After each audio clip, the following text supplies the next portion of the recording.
प्यारे बच्चों नमस्कार, कैसे हैं आप लोग। आई होप कि आप लोग अच्छे होंगे। आपकी जो स्टडी चलेगी बहुत बेहतरीन चलेगी। तो आज की क्लास में बात करेंगे क्लास 12 के हिंदी चैप्टर 1 की ऑब्जेक्टिव क्वेश्चन। ठीक है बाबू, इस चैप्टर से आपके एग्जाम में बहुत सारे क्वेश्चन आते हैं, तो आपको अच्छे तरीका से पढ़ना है और कोई क्वेश्चन को न छोड़ना है। ठीक है, हम लोग जितना क्वेश्चन करा रहे हैं आपके एग्जाम में आने वाला क्वेश्चन होगा, तो आप अच्छे तरीका से चैप्टर बाई चैप्टर जो है पढ़ने का कोशिश कीजिएगा। ठीक है, तो चलिएगा बिना टाइम गए क्वेश्चन की तरफ बढ़ते हैं। इससे पहले क्लास को बाबू लाइक नहीं किया तो क्लास को लाइक कर लेना और चैनल को सब्सक्राइब जरूर करना और एक एक क्वेश्चन को हमारे साथ आंसर लगाते चलना। देखो बाबू, 1 नंबर क्वेश्चन में क्या कहा जा रहा है कि बाल कृष्ण भट्ट की रचना निम्न में से कौन है, तो आपके बातचीत बिल्कुल ऑप्शन नहीं हो जाएगा, 1 का बिल्कुल ऑप्शन नहीं हो जाएगा। ठीक है, 2 नंबर क्वेश्चन में बाबू क्या कहा जा रहा है कि बातचीत के जरिए भाप बनकर बाहर क्या निकल जाता है, जो मवाद या धुआं बनकर रहता है ना वही निकल जाता है, यानी ऑप्शन सी करेक्ट हो जाएगा। ठीक है बाबू, देखो तो 3 नंबर क्वेश्चन में कहा क्या जा रहा है कि बाल कृष्ण भट्ट जी की माता का नाम क्या था, तो हम लोग बतलाए थे आपको कि माता जी का जो नाम था पार्वती देवी था, ऑप्शन क्या होगा, सी होगा। पिताजी का नाम बेनी प्रसाद भट्ट, ये भी याद रखिएगा।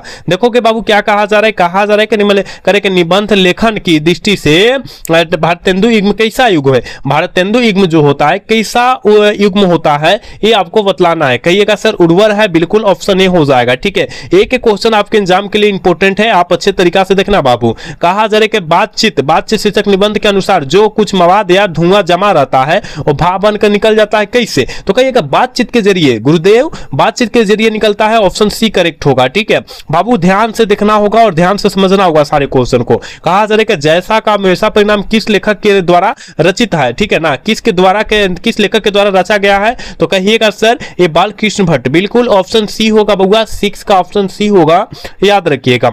7 नंबर क्वेश्चन में कहा जा रहा है कि बाल कृष्ण भट्ट जी के पिता का नाम क्या था, तो हमने बतलाया था क्या बेनी प्रसाद भट्ट और माता जी का नाम पार्वती देवी बतलाया। ठीक है, बिल्कुल ऑप्शन बी होगा बाबू। ठीक है, क्लास को लाइक करते चलना है आप सभी को। कहा क्या जा रहा है, कहा जा रहा है दमयंती स्वयंवर किस लेखक की रचना है, दमयंती स्वयंवर जो है किस लेखक की रचना है, तो कहिएगा सर बाल कृष्ण भट्ट जी की, बिल्कुल ऑप्शन क्या हो जाएगा, सी हो जाएगा। ठीक है, 8 का ऑप्शन सी होगा, आपको याद रखना है। चल बाबू, इसका आंसर तुम सब बतलाओ। तो कहा क्या जा रहा है कि बाल कृष्ण भट्ट की रचना बातचीत क्या है, बाल कृष्ण भट्ट जी की रचना बातचीत जो है वो क्या है, तो आप कहेगा सर ललित निबंध है या निबंध है, दोनों एक ही शब्द है। ठीक है, ऑप्शन डी होगा। चल बाबू, अगला क्वेश्चन का आंसर तुम सब लगाओ। कहा क्या जा रहा है कि बाल कृष्ण भट्ट द्वारा किस युग्म के निबंधकार थे, बाल कृष्ण भट्ट किस युग्म के निबंधकार थे, तो आप कहेगा सर भारतेंदु युग्म, बिल्कुल ऑप्शन बी हो जाएगा, 10 का याद रखना है। 11 नंबर क्वेश्चन में कहा जा रहा है कि मनुष्य की बात का उत्तम तरीका क्या है, मनुष्य की बात करने का उत्तम तरीका क्या है, तो अवाक होकर बात करना बाबू।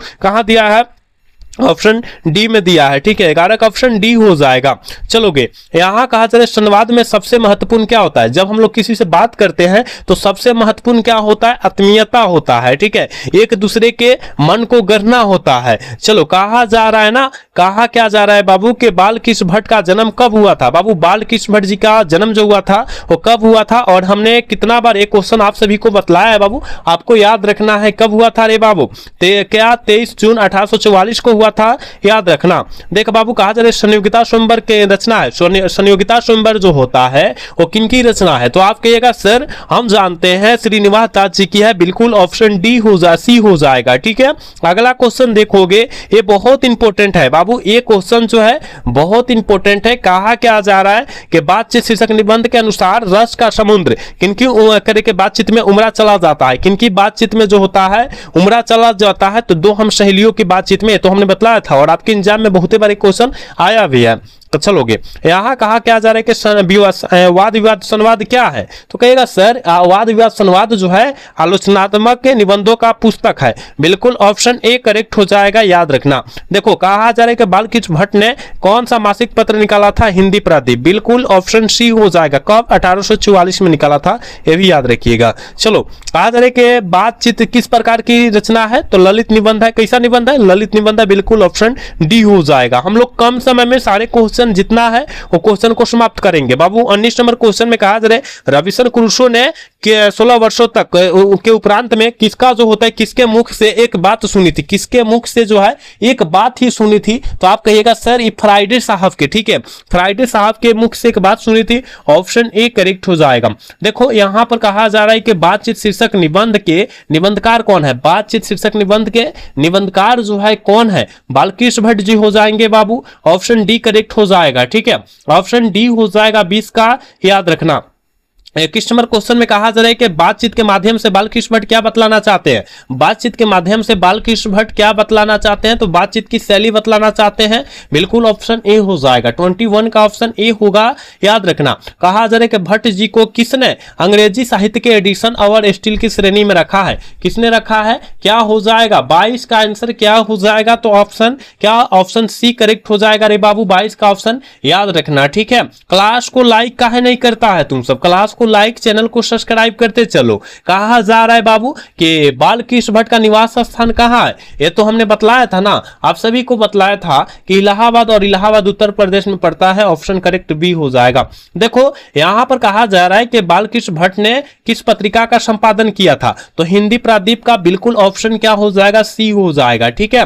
अगला क्वेश्चन का आंसर लगाओगे, कहा क्या जा रहा है, देख बाबू बालकृष्ण भट्ट ने हिंदी प्रादीप नामक मासिक पत्र कब निकालना जो है प्रारंभ किया था, कब हो, जल्दी बतला दो बाबू, जल्दी बतलाओ। इसका आंसर क्या हो जाएगा, कहिएगा सर 1877, बिल्कुल ऑप्शन ए हो जाएगा। देखोगे बालकृष्ण भट्ट के पिता पेशे से क्या थे, बालकृष्ण भट्ट के पिताजी पेशे से जो थे व्यापारी थे, बिल्कुल ऑप्शन बी हो जाएगा। 26 का बिल्कुल ऑप्शन बी हो जाएगा, याद रखना। अगला क्वेश्चन देखोगे, कहा क्या जा रहा है, कहा जा रहा है कौन सा उपन्यास कहा जा रहा है बालकृष्ण भट्ट के द्वारा रचित है, कौन सा उपन्यास जो है बालकृष्ण भट्ट के द्वारा रचित है, ये आपको बतलाना है। तो आप कहिएगा सर शोभाजान एक सुजान, बिल्कुल ऑप्शन सी करेक्ट हम लोग लगाएंगे, ठीक है। चलो अगला क्वेश्चन का आंसर लगाओगे, कहा जा रहा है ना, कहा जा रहा है कि नाटक के प्रारंभ में होने वाले मंगल को पाठ को जो है क्या कहा जाता है, होने वाले मंगल पाठ को हम लोग नांदी पाठ कहते हैं, याद रखना। देखो रविशन क्रूसो को कब तक मनुष्य का मुख नहीं देखने को मिला था, तो 16 वर्षों के उपरांत में मिला था, ठीक है ना, बिल्कुल ऑप्शन सी करेक्ट हो जाएगा 29 का, ठीक है बाबू। क्लास को लाइक करते रहना है, छोड़ना नहीं है लाइक, ठीक है। कहा जा रहा है बोलने से ही मनुष्य के रूप का साक्षात्कार होता है, यह किसने कहा, यह किसने कहा, तो एडिसन साहब बोले थे, बिल्कुल ऑप्शन क्या होगा, ये करेक्ट हो जाएगा। 30 का ऑप्शन ए हो। एक मिनट क्या होता है, बोलने से ही, एडिसन तो बोले थे कि असल बातचीत सिर्फ दो लोगों में होती है ना, एडिसन साहब बोले थे बोलने से मनुष्य का रूप का साक्षात्कार होता है, ए वेन जॉनसन साहब बोले थे, ऑप्शन बी होगा। देखना यहां पर अच्छे से समझना, क्योंकि असल बातचीत सिर्फ दो लोगों में हो सकती है, यह एडिसन साहब की मत थी, ठीक है। और बोलने से ही मनुष्य का रूप का साक्षात्कार होता है, यह वेन जन साहब की क्या थी, मत थी, ठीक है। आपको याद रखना है, ऑप्शन बी करेक्ट होगा। चलो यहां पर कहा जा रहा है कि असल बातचीत सिर्फ दो व्यक्तियों में भी हो सकती है, यह किसका मत है, देखो तो ये तो हमने अभी बताया एडिसन साहब का मत है, बिल्कुल ऑप्शन ए हो जाएगा 31 का, ठीक है बाबू। बात को समझाना, समझने का कोशिश करना। देखो एडिसन के अनुसार असल बातचीत कितने लोगों में हो सकती है, सेम क्वेश्चन को घुमाया गया है, बिल्कुल ऑप्शन ए हो जाएगा 2, ठीक है। चलो अगला क्वेश्चन कहा जाए कि बातचीत से मन किस प्रकार का हो जाता है, बाबू बातचीत से मन किस प्रकार का हो जाता है, हल्का और स्वच्छ हो जाता है, बिल्कुल ऑप्शन सी होगा। चलो कहा जा रहा है कि किसके न होने से सृष्टि का गूंगी प्रतीक होती है, किसके न होने से सृष्टि जो होती है गूंगी प्रतीक होती है, तो वाक शक्ति के, बिल्कुल ऑप्शन बी हो जाएगा 34 का, याद रखिएगा। 35 नंबर क्वेश्चन में कहा जा रहा है 8 वर्ग कन्वेंशन कहां के लोगों पर सर्वाधिक प्रचलित हुई, तो यूरोप के लोगों पर, बिल्कुल ऑप्शन सी हो जाएगा, 35 का ऑप्शन सी होगा, आपको याद रखना है बाबू। चलो अगला क्वेश्चन का आंसर लगा दोगे, यहां 36 नंबर क्वेश्चन में कहा जा रहा है कि बालकृष्ण किस काल के रचनाकार थे, बालकृष्ण भट्ट किस काल के रचनाकार थे, आधुनिक काल मारिएगा, ऑप्शन डी करेक्ट हो जाएगा। समझ रहे हो ना, कितना इंपॉर्टेंट क्वेश्चन तुम सबके बीच दिया जा रहा है, तुम सब नहीं देखता है, अच्छे से देखो याद करो। कहा जा रहा है बालकृष्ण भट्ट के ने कुल कितने निबंध लिखे थे, तो लगभग 1000 निबंध लिखे थे, बिल्कुल ऑप्शन ए हो जाएगा 37 का, ठीक है। एक मिनट, यहां पर जो है बालकृष्ण भट्ट ने कुल कितने निबंध लिखे थे, 1001 मारिएगा, ऑप्शन बी हो जाएगा, 37 का ऑप्शन बी होगा, देखना यहां ध्यान से, ठीक है। चलो यहां पर कहा जा रहा है कि नौजवानों की निंदा किनकी बातचीत का मुख्य का जो है प्रकरण है, जल्दी बतलाओगे किनकी है, तो आप कहिएगा गुरुदेव जी ये जो है याद रखिएगा, क्या महिलाओं की है क्या, बिल्कुल ऑप्शन बी होगा 38 का। एक मिनट, निंदा, नौजवानों की निंदा किनकी बातचीत के, दो गुड्डों की है ना, बिल्कुल ऑप्शन डी होगा, बी नहीं होगा, डी हो जाएगा, नौजवानों की बात किया गया, बिल्कुल ऑप्शन डी, 100% ऑप्शन डी सही। चलो इसका आंसर लगाओगे, लेखक बालकृष्ण भट्ट ने के मन में अध्ययन और रुचि की लालसा जो है किसने जगाई थी, माता पार्वती देवी, ठीक है, यानी माता जी जगाई थी, बिल्कुल ऑप्शन सी करेक्ट हो जाएगा 39 का। समझ रहा है ना तुम सब। चलो इसका आंसर बाबू लगाओ तो तुम सब लगाओ फटाफट। कहा जा रहा है कि आचार्य रामचंद्र शुक्ल ने निबंधकार के रूप में बालकृष्ण भट्ट को किस श्रेणी में रखा? बालकृष्ण भट्ट को किस श्रेणी में रखा हो? तो आप कहेगा सर अंग्रेजी साहित्य के एडिशन में भी, अंग्रेजी साहित्य के स्टील में भी, मतलब दोनों श्रेणी में रखा। ऑप्शन सी करेक्ट होगा 40 का। ठीक है, 41 नंबर क्वेश्चन में कहा जा रहा है वाक शक्ति के बिना सृष्टि जो होती है गूंगी प्रतीक होती है। ठीक है, यानी यहां जो है ऑप्शन क्या सी टिक आउट कर देना 41 का। ठीक है, समझ रहा है ना, बहुत इंपॉर्टेंट सारे क्वेश्चन है। देखो वाक शक्ति क्या है? वाक शक्ति जो है क्या है रे बाबू? आपके का सर ईश्वर का वरदान है। चलो अगला क्वेश्चन कहा जा रहा है स्पीच करके, स्पीच का उद्देश्य क्या था? स्पीच का उद्योग जो था, उद्देश्य जो था वो क्या था? आप कहेगा सर ये जो है लोगों को प्रभावित करना। ठीक है ना। अगला क्वेश्चन देखो, कहा जा रहा है मनुष्य का गुण और दोष का कैसे पता चलता है?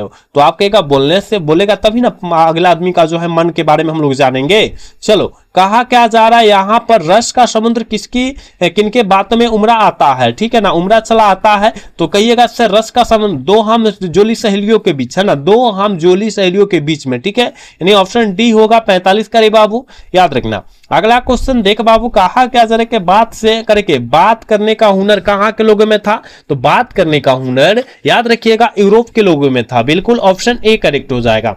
देखो 47 नंबर क्वेश्चन में कहा जा रहा है कतरनी के समान सदा करके स्वच्छंद करके क्या चला करती है? क्या चला करती है हो? तो आप कहेगा सर जी हाँ चला करती है। बिल्कुल ऑप्शन सी हो जाएगा। बातचीत न मारिएगा, गलत हो जाएगा। अगला क्वेश्चन की तरफ बढ़ेंगे, क्या कहा जा रहा है? अरे अगला क्वेश्चन समाप्त हो गया।